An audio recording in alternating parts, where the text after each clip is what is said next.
A lot of people don't want to talk about this. I've been seeing the discourse already with like the vote blue no matter who stuff. Like, I won't vote for Biden after his role in this. And his role in this has been monstrous. When I said vote blue no matter who, I meant vote blue no matter who. I didn't stutter. Anyone who thinks this changes the math doesn't understand and didn't believe in it to begin with.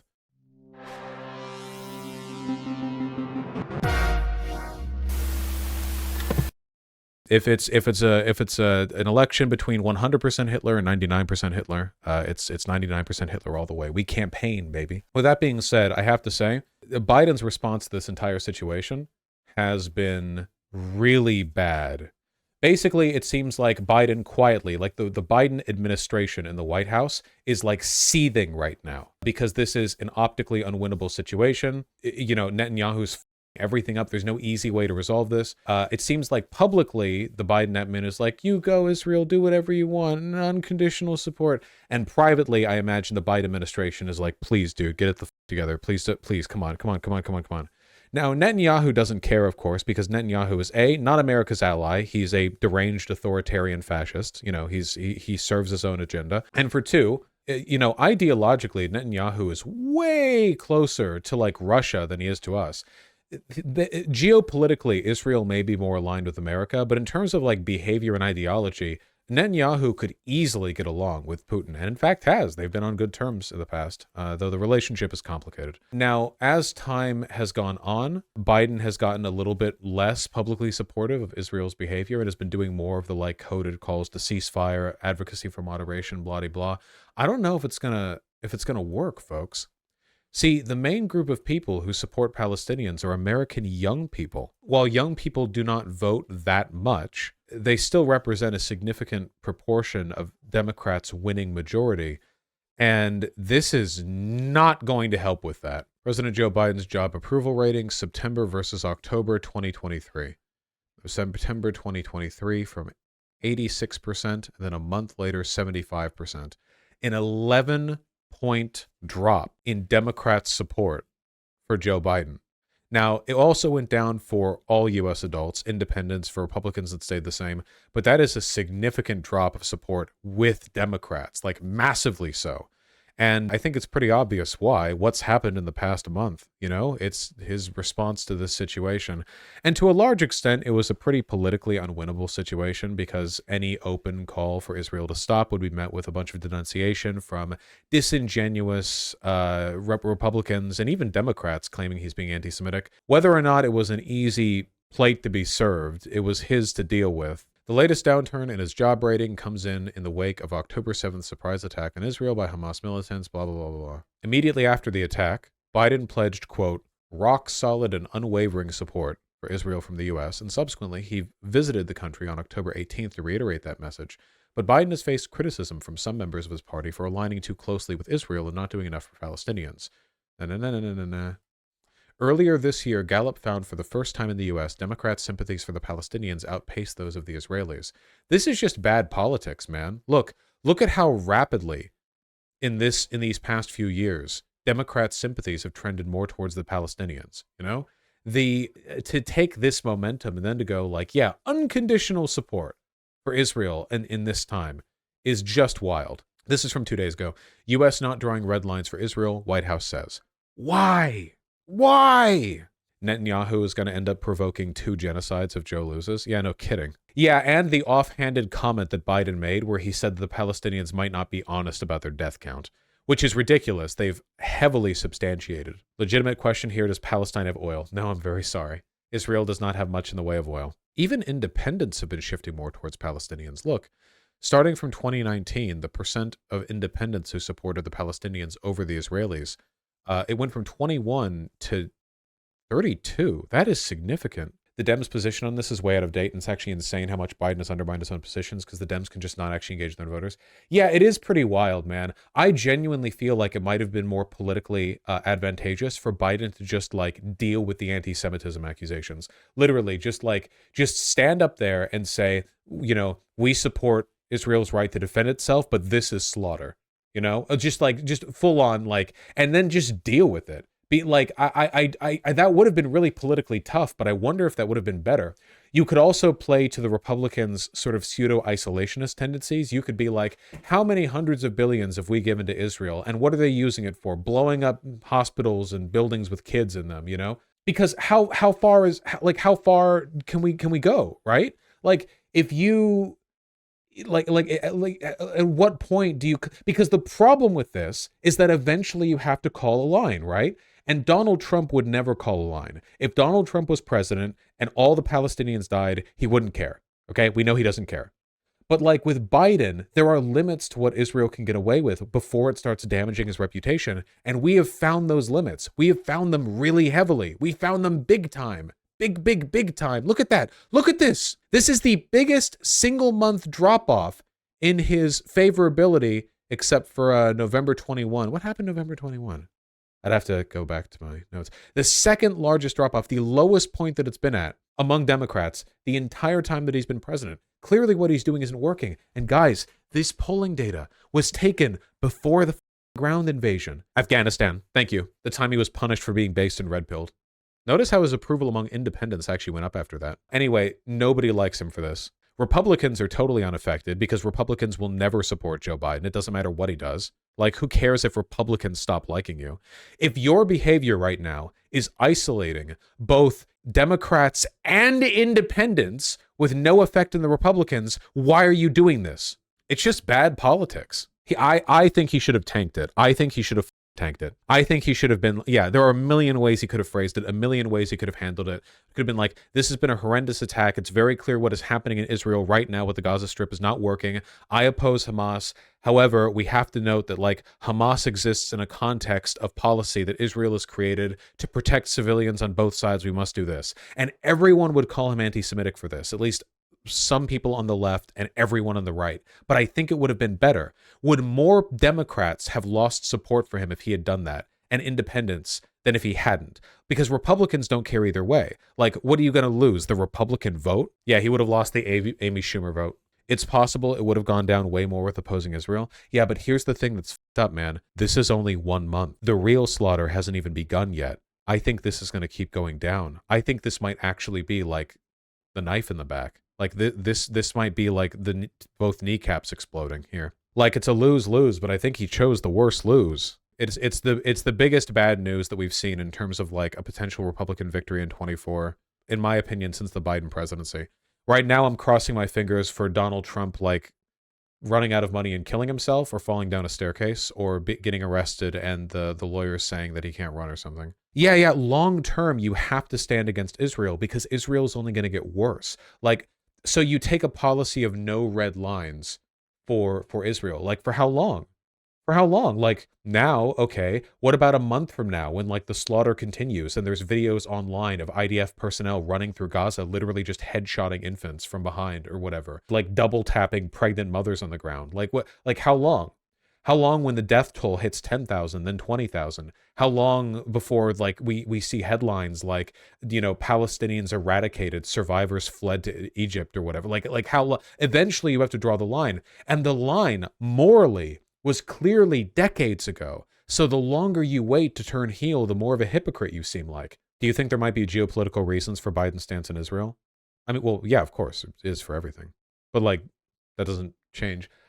I don't actually think that Israel is doing its job right now. The whole reason America supports Israel, like generally speaking, historically, is because they're a military base / political wedge. They're not really doing that job. They're kind of making things worse in the Middle East. Like, they're exacerbating tensions with their neighbors, with Egypt, with Iran, with Syria. They're not like supporting our geopolitical interests. They're certainly not like protecting democracy in the Middle East. Iraq has fallen heavily to Iranian influence, not Israeli influence. They can't get along with anyone. They're like a problem child you bring to the daycare. Sadly, a lot of the Democrat voter base want this genocide to happen. I don't really think that's true.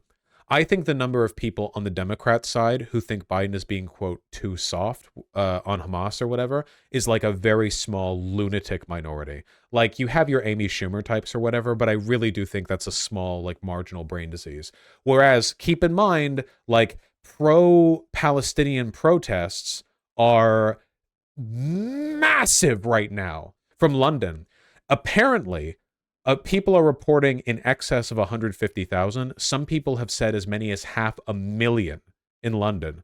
Now, I don't believe the 500,000 claim. I think it's more likely probably like 200,000, still a massive crowd. Pro-Palestine protests.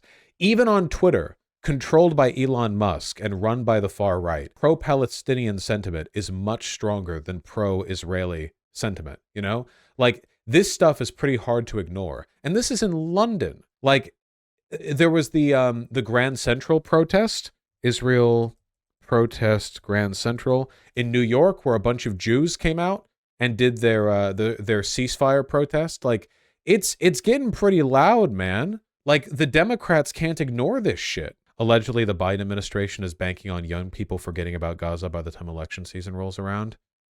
This is totally anecdotal, so we don't know if this is true. But I've been told by DNC insiders as well, those within the Biden administration are convinced that by the time elections roll around, Arab Muslim voters will cool down and forget about all this happening in Gaza. They're mistaken. I don't know if this is true. If that is true, though, that's genuinely insane. This isn't going to end in a month. This isn't the Afghani retreat, the withdrawal, that happened relatively quickly. This isn't going to end in a month. Like, this is going to be just nonstop brutality and bloodshed. One of the largest protests in British history. That's pretty cool. Do you think the IDF foot soldiers will go along with it? Yes. I am as convinced of the IDF's capability for monstrous behavior as I am like the Wehrmacht was. Yeah, 100%. Biden must win over Trump. The math doesn't change. The calculations are baked into the universe, okay? They're objective. Biden must win over Trump. But how the do I advocate for that? Like, obviously, it is empirically correct for me to say, Trump would have done the same thing or worse, and Biden's better on other issues, so mathematically, Biden's better. And that's true. That hasn't changed. But obviously, convincing people to vote for somebody, advocating for a politician, is about rhetoric and it's about emotion as much as it is logic. And at the moment, I really just can't see myself talking to like a disillusioned 19-year-old and being, yeah, I know that Joe Biden basically like aided and abetted Israel as they slaughtered tens of thousands of people and committed like a modern Holocaust. But he is better on Trump when it comes to minimum wage, Like, it's true, but that doesn't make it convincing. I think I'm just going to focus on criticizing Trump. Think I'm just going to focus on attacking Trump. It's just going to ignore Biden. Gonna shit talk Trump. Whatever you do, don't vote for Trump. Vote for anyone who could beat Trump. And then Biden wins. And I'm like, oh, that guy? Ugh, hate that guy. But, better than Trump. Biden was lied to by the IDF and Netanyahu. That's what you can say to a 19-year-old, but he wasn't. Biden isn't dumb. I mean, maybe he's really old, but I don't think he's dumb. He has access to intelligence we don't have. He knows that Netanyahu's a monster who wants to kill Palestinian people. He knows that. The American presidents have known this for decades. It's not like foreign information to them or whatever. They're fully aware. He just feels that he can't do anything about it because it would impede his electoral viability too much by opening up the accusation of antisemitism. Maybe Joe Biden saw what happened to Corbyn, how effectively the disingenuous accusations of anti-Semitism worked against him. Obama has even complained about Netanyahu's behavior. Clinton did. I spoke with Prime Minister Netanyahu about the developments in Gaza. We discussed efforts to secure the release of hostages and keep Americans in Gaza leave safely. I underscored the need to immediately and significantly increase the flow of humanitarian assistance to civilians in Gaza. I reiterated that Israel has every right to defend its citizens from terrorism and a responsibility to do so in a manner consistent with international humanitarian law. Pussy shit. We call for peace and we want people to be good. It would be nice if you underscored the need to means he recommended. You're America. You can do whatever you want. You could drone strike Netanyahu. You have katana blade missiles that could hit within 3 feet of his location, fired from a ship 200 miles away. You could do anything. You could press a red button and make everyone forget Netanyahu even existed. You could SEAL Team 6 the entire leadership. You could do anything you wanted. Anything you wanted.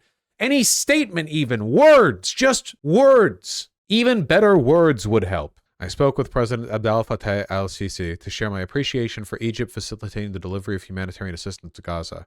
We reaffirmed our commitment to work together and discussed the importance of protecting civilian lives, respect for international humanitarian law, and ensuring the Palestinians of Gaza are not displaced to Egypt and any other nation. What?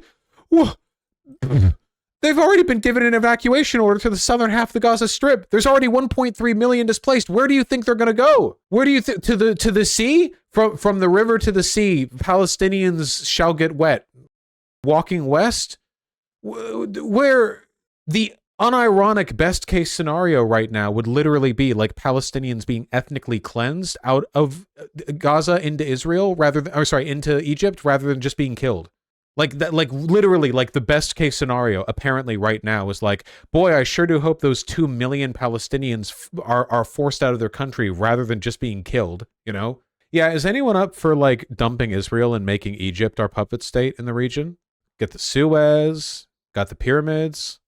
Couldn't be that bad. They're a military dictatorship. If we just put a puppet regime in power, it probably wouldn't change the quality of the life of your average Egyptian citizen that much. Why is Biden acting like we're some little-ass neutral country playing middleman in negotiation? Yeah, Biden's talking like he's Liechtenstein or something. Like, yeah, I talked to Netanyahu, and I was like, hey, can you do good stuff, please? We're the United States. We are not Israel's puppet. Biden is just afraid of being accused of anti-Semitism and losing out on votes. People being pushed by the Jews into the Sinai desert, so biblical. Ah, true. The problem here isn't Jewish people. Jewish people are proportionally progressive. The problem is like he feels that being opened up to accusations of anti-Semitism would make more vulnerable his administration. Low-key kind of racist. Again, people keep thinking that like Israel controls America or like AIPAC controls America. They don't. Not even a little. In fact, there's such a narrative about this. I saw that one Keith guy, what's his name? Something on Twitter, the Nazi, Keith something, who posted the 2-minute clip of me where I was explaining how Nazis are going to try to make this out to be like an Israel controlling America thing, when in reality it's not. It's like it's not that. It's a little more complicated. Keith Woods, that's it. Yeah, and there were a bunch of Nazis in the replies who were seething about it, like this guy's been fed his slop. He's repeating Jew lies, and like of course none of them had a counter argument because I'm right and I've always been right and I'm right about everything all the time with no effort. But you know, USMC Lieutenant General James Glynn, dispatched by Pentagon to advise Israel on risks inherent in invasion of the Gaza Strip, has returned to the U.S. Quote: "Make no mistake, what is, has, or will unfold in Gaza is purely an Israeli decision." Wow, that's dark. Lieutenant General James Glynn returning from Israel. Hey, listen, whatever happens over there, it is on them. Fuck off. That is extremely grim. It's true, by the way. Like, this is Israel's doing. This is not like an America military doing it. So, like, U.S. soldiers don't have some, like, seething underlying hatred of Palestinian people, okay? This is an Israeli disease. The West is waving this on, like, in, like, a distant sense, but that does not mean any individual American soldier is going to be like, yeah, dude, haha, this is so cool. You think this guy, Lieutenant General James Glynn, is like a straight button, kind of like ties his shoelaces real tight kind of guy? And he goes over to Israel and talks to IDF officials, and they're all lunatic fascists. Like, he just talks to these IDF guys, and they're all psychopaths. And he just, like, he knows he can't really start an international incident, so he just goes back home and he's like, nope. Yeah, nope. Joe Brandon? If we look at the Middle East, I think it's about time we stop, those of us who support, as most of us do, Israel in this body, for apologizing for our support for Israel. There's no apology to be made. None. It is the best $3 billion investment we make. Were there not an Israel, the United States of America would have to invent an Israel to protect her interest in the region. The United States would have to go out and invent an Israel. It's crazy how he's saying this to defend U.S. interests, but he's being honest. That's true. Whether or not we wanted to give the Jews a homeland or whatever, we were going to do this, but he's just saying it like positively, you know? So yeah, he's like, it's like Metal Gear villain shit, but he's being honest about it, but now we can't even be honest about it. Like, that's how different things are. This was back during 1986. This was back during the Cold War, you know? So Biden's like, we need a military base in... I don't know why I'm doing radio announcer voice. Whatever. I'm sorry. That wasn't appropriate. Like, we need a military base in the Middle East. We will control it. It doesn't matter. It doesn't matter if it's Jews. We will control this base. And nowadays, like, the same guy has to pretend that this is some kind of, like, ideological support for the interests of Jewish people. You know what I mean? Like we've euphemized the politics. Does that make sense to everyone? I feel like it's almost better to have like neocons and neolibs in office who will be honest about our shit rather than people who pretend otherwise. You know what I mean? Like I would rather have a politician say, yeah, we only support America, or we only support Israel because it supports American interests. You know, like it's just for us. We'd create one if there wasn't already one. I would prefer that to Biden doing this simpering like, well, we support Israel's right to defend itself. You know, I hate that shit. If people say they support Ukraine to kill Russians, that's kind of bad, even if true. I actually kind of wonder if it would be better for the Dems and for people broadly to be like honest and to be, we support Ukraine because Russia is a geopolitical enemy. They're doing an invasion which threatens European stability. And like, yeah, obviously we benefit from crushing the military, even through like the proxy of giving our equipment over to Ukraine. I wonder if like, because that's obviously why, like they don't care about like people, you know, I don't know. I wonder if that would be better to like sort of cut through the